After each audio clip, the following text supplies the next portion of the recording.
Hello and welcome. As Jesus said to St. Andrew, follow me. As we take a trip down memory lane. In the beginning, God created heaven and earth. Let's wait a second. Let's just start back in the 1960s. It was a time of radical change. The historic March on Washington occurred. Star Trek and Sesame Street made their debut, as well as the first Super Bowl. Neil Armstrong took one small step for man, and over 400,000 people gathered for a 3-day music festival called Woodstock. But who would forget the initial establishment of St. Andrew's Episcopal Church? In 1963, a dedicated group of 9 Episcopalians determined that South Dade County was the ideal location for a new Episcopal parish, and met to decide where to build it and what to call it. They gathered first at Palmetto Elementary School, and later at Howard Drive Elementary. By 1964, 53 members, the St. Andrew's Mission was officially established in the Diocese of Southeast Florida, and our first vicar was called the young Reverend Calvin O. Schofield. From the beginning, the Schofields infused St. Andrew's with warmth, love, humor, and a spirituality that drew the local community in. The ECW was on the ball with craft fairs and yard sales, and the youth groups got off to a great start when traveling to Jamaica to rebuild a church. In 1965, a 5-acre parcel of land was purchased at the corner of 144th Street and Old Cutler Road, and construction soon began on our first church, now known as the Martha Weeks Building, where our offices and school are now. 2 buildings that were originally on the property served as the office and social hall. We eventually shared our facilities with the Romans, St. Richard's Roman Catholics, until their church was built and had to make sure they were out of here by noon on Sundays. By 1969, St. Andrew's was officially a self-supporting parish, and Vicar Schofield was installed as rector. Little did we know how much our parish would grow and change over the next 6 decades. The 70s brought us Watergate and the Vietnam War. Star Wars was named the highest-grossing film of all time. The Apple Computer Company was founded. Disney World opened its doors with the cost of admission just $3.50. After a perfect season, the Miami Dolphins won the Super Bowl 2 years in a row. In 1973, the parish hall was constructed, though this room was about half the size it is now. It featured a modern kitchen and space for Sunday school classes, suppers, dances, and large meetings, and allowed us to offer meeting space to other organizations in the community. One day in November of 1978, while the ECW were hosting a bazaar in the parish hall, they anxiously awaited word of an election taking place to determine the next bishop of the Diocese of Southeast Florida. Father Schofield came rushing back from the cathedral to tell us he was the newly elected bishop coadjutor. It was quite the moment of joy and sadness, as we would soon be saying goodbye to our founding rector. In the early 80s, the royal wedding of Lady Diana Spencer and Prince Charles made headlines around the world, as did the tearing down of the Berlin Wall at the end of the Cold War. Cabbage Patch dolls and Trivial Pursuit were common household toys and games. Bon Jovi was living on a prayer, and St. Andrew's parishioners were praying too for another new rector. Our prayers were answered when the Reverend Leonard Brusso was called to St. Andrew's in 1981. It was the beginning of 17 years of seamlessly unending activity, with a strong ECW, lots of outreach, and great fellowship.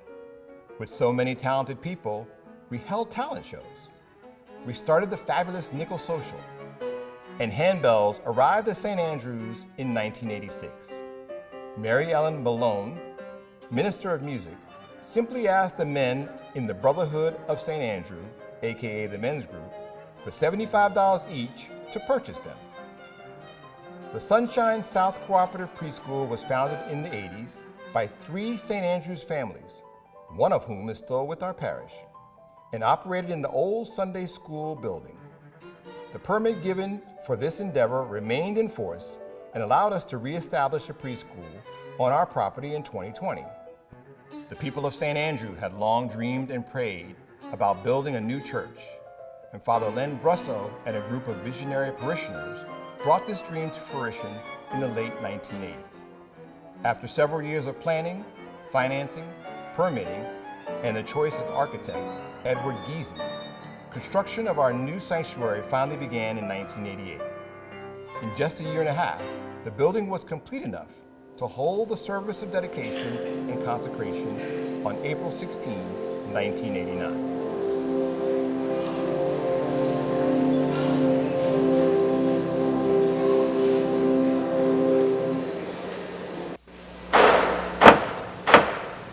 Let the doors be opened. Let the doors be opened. In the name of the Father, and of the Son, and of the Holy Spirit, be peace to this house and to all who enter here. Amen.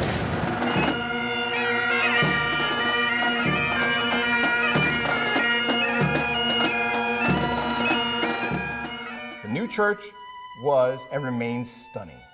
The artistry of the Stations of the Cross, carved by our own Ronald Chuck Clark, Martha Weeks' vision of a chapel dedicated to women, and the stained glass wall depicting the calling of St. Andrew resulted in a sanctuary unmatched in its beauty in South Florida and profoundly affects anyone who enters the building. Have you heard the penny in the window story? Thanks to Steve Lane, as you enter the church from the west side and turn into the nave, a spot on one of the panels might catch your eye.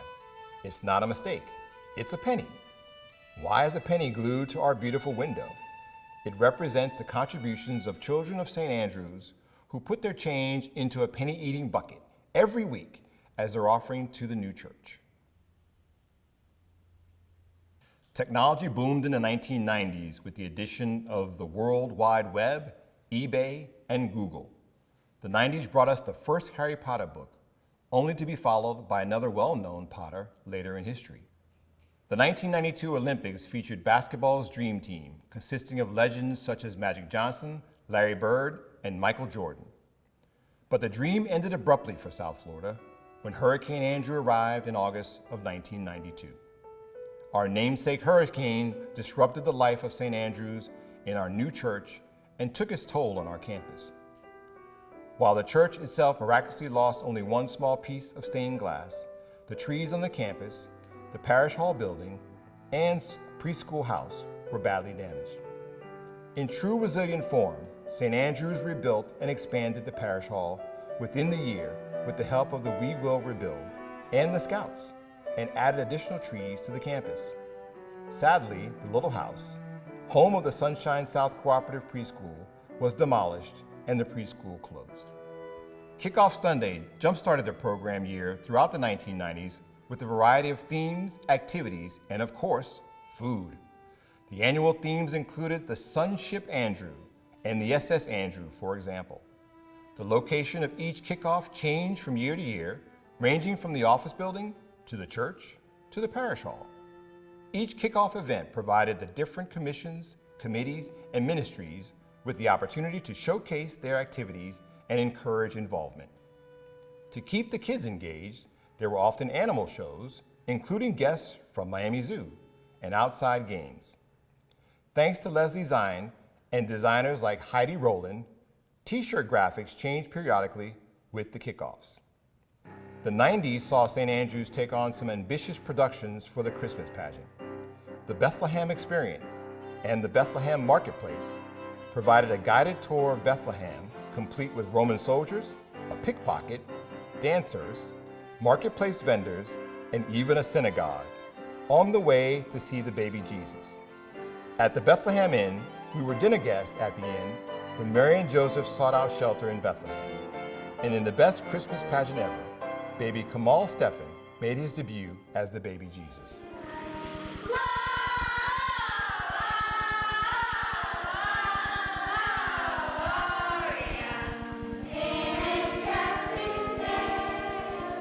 The blessing of the animals on St. Francis Day saw animals small and large, blessed each year by Father Brusso.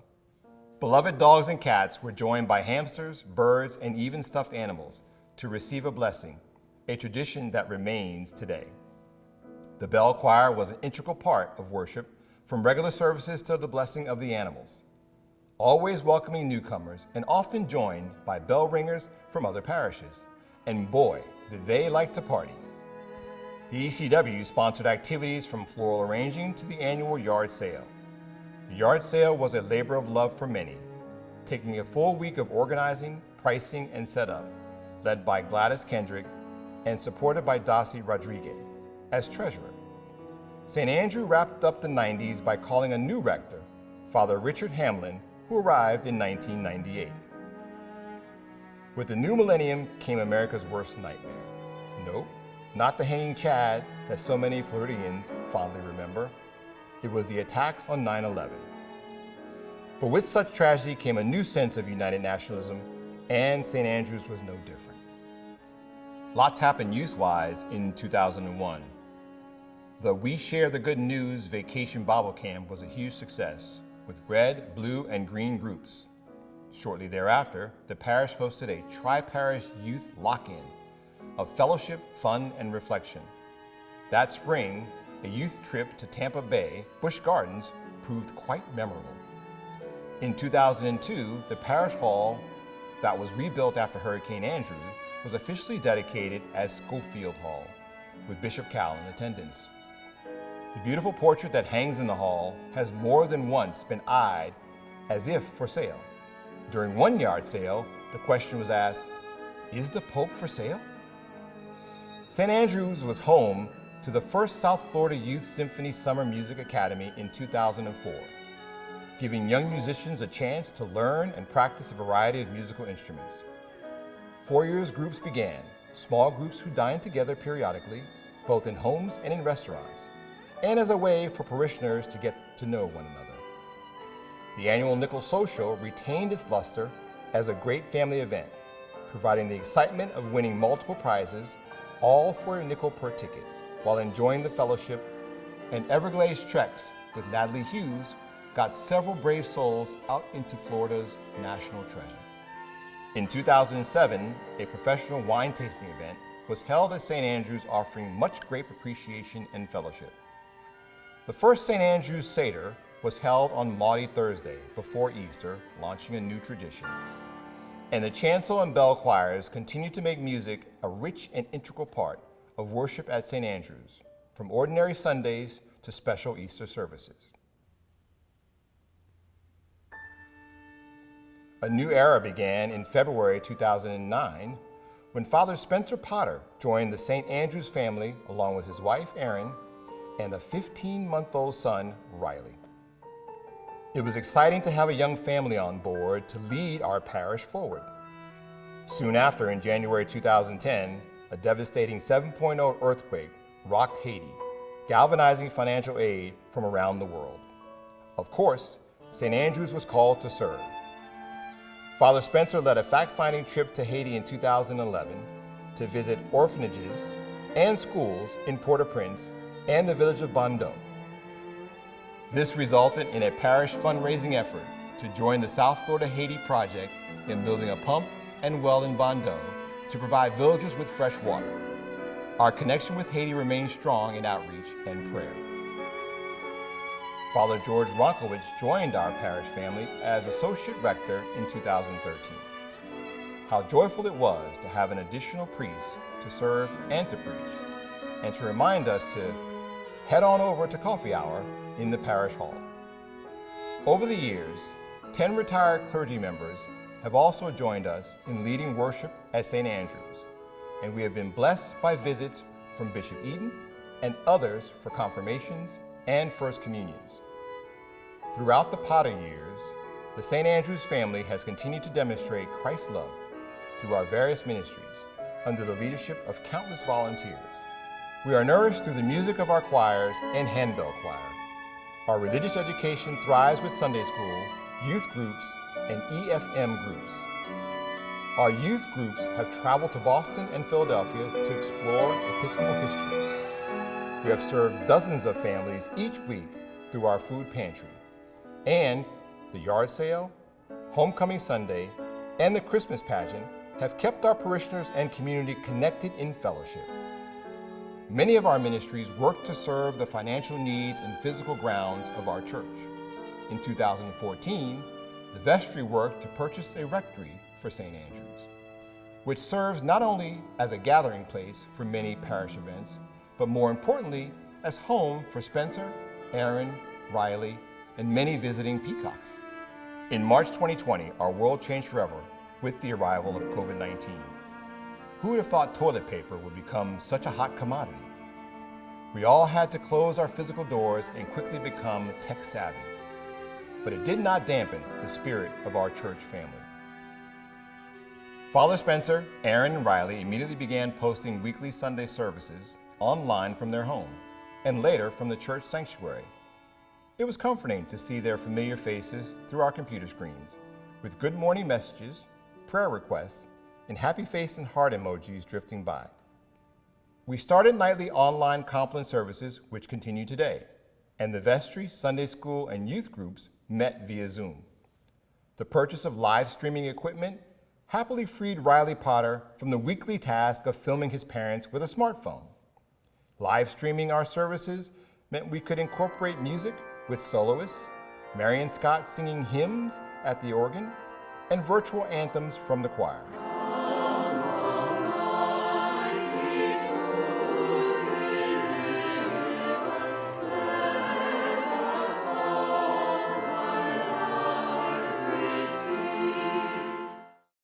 Lay readers called in from homes near and far.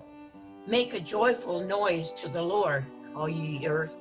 When we first returned to worshiping in person, we sat 6 feet apart, covered our faces, waved to give the sign of peace, and watched in silent prayer as Father Spencer took communion for us all. Many parish activities continued with pandemic adjustments. The yard sale moved to the parking lot, where enthusiastic parishioners flogged their wares from cars. The bell choir, masked and gloved, rehearsed at separate tables and videotaped their music.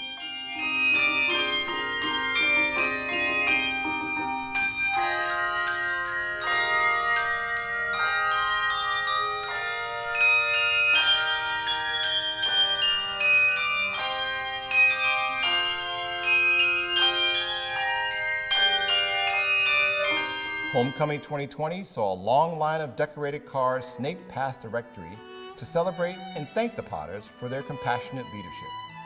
As we slowly ease toward a new normal at St. Andrews, we emerged a stronger parish, grateful for the fellowship that had sustained us.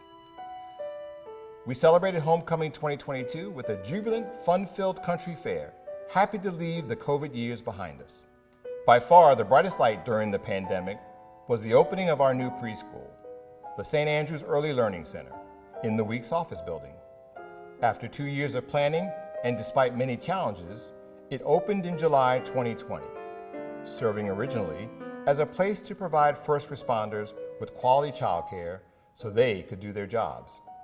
Now in its 3rd year of operation, our thriving preschool serves 16 children, aged 2 to 4, with a dedicated school board, 3 amazing teachers, and a devoted school director. In weekly chapel with Father Spencer, their sweet little voices sing praises and thank God for mommies and daddies and Paw Patrol. The school's families are part of St. Andrew's family, joining us in church and at recent events like the Spaghetti Dinner fundraisers sponsored by the PTA and our rollicking Polish food and music festival, coming back October 21st. It's hard to imagine life at St. Andrews now without these little darlings lighting up our campus.